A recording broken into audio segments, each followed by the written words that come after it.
Well, Michelle Grattan, good morning. I thought I would follow up on some of the comments you've made in your piece today, Grattan on Friday, in the Conversation, basically all around the Indonesian issues that have been dominating the media this week. You say in your piece that it's been a disastrous week for Australian-Indonesian relations. Which is worse, the telephone intercept revelations or the Mark Textor text, seemingly, about the Indonesian foreign minister?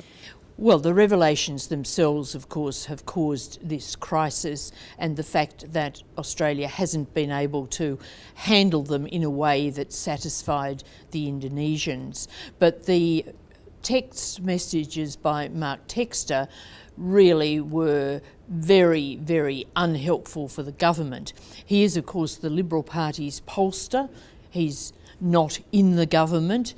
He's not necessarily all the time working for the Liberal Party, but in the Indonesians' minds, it would be one and the same thing. He would be seen as just part of the political establishment, and to put out insulting messages really was the last straw, the last thing the government needed. And let me follow up on the Indonesian mind aspect of it. You also say that it's seen as a humiliation of the country within Indonesia. Do you think this is going to have a lasting effect, or will it all wash over in due course? It's seen as particularly serious, I think, because it went to eavesdropping on the president and the president's wife, as well as very senior figures. If it was more general spying, there probably would have been a bit of a hoo-ha, but more acceptance of that as being the reality. Australian-Indonesian relations go up and down over the years. There are peaks, there are troughs, and feeling can change actually quite quickly. But there's always an anti-Australian feeling, I think, in sections of the Indonesian general population, just as in the Australian population, people are not necessarily all that keen on Indonesia. So that's the backdrop to it. I think it will have an effect for quite a while. Firstly, the government's got to get out of the dire situation it's in at the moment, which is really pretty bad. And of course, now that the President has sent a letter asking in writing for an explanation, the government's got to write back. And when you have to put these things down formally, it really does become quite tricky diplomacy.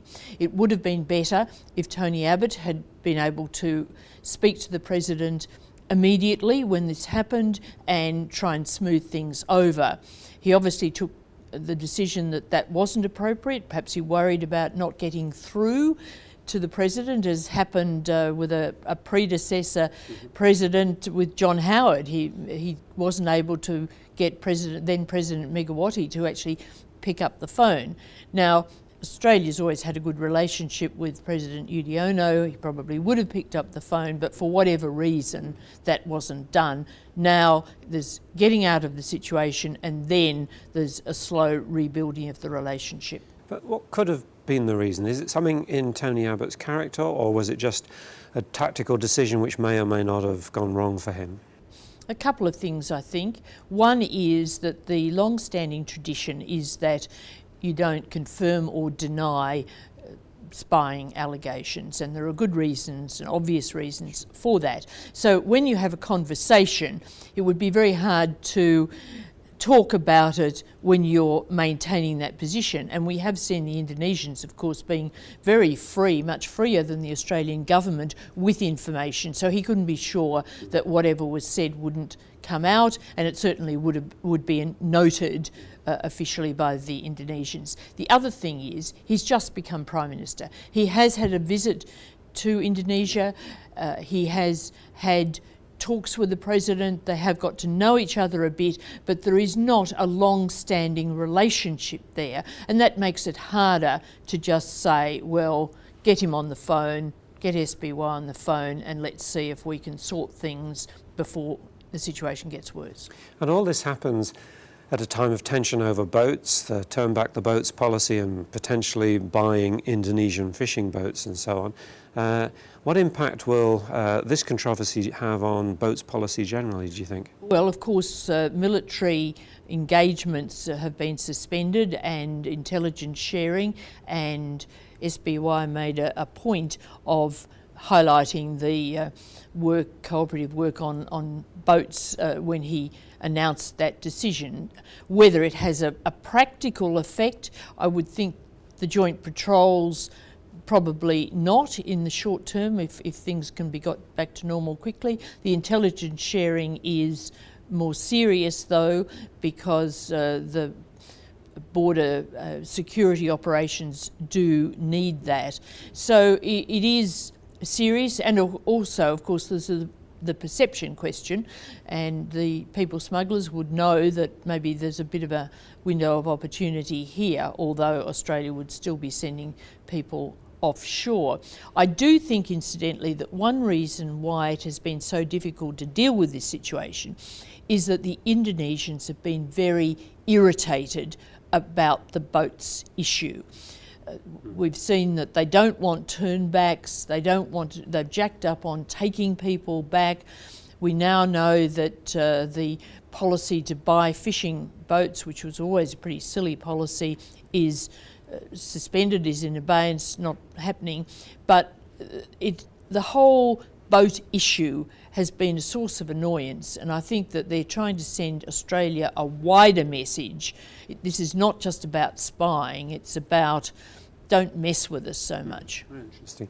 And then finally, Michelle Grattan, the reaction of Bill Shorten and the opposition. He is said to have taken a Team Australia approach and is supporting the government. Given that whatever happened whilst they were in power, did he have any choice? I don't think so.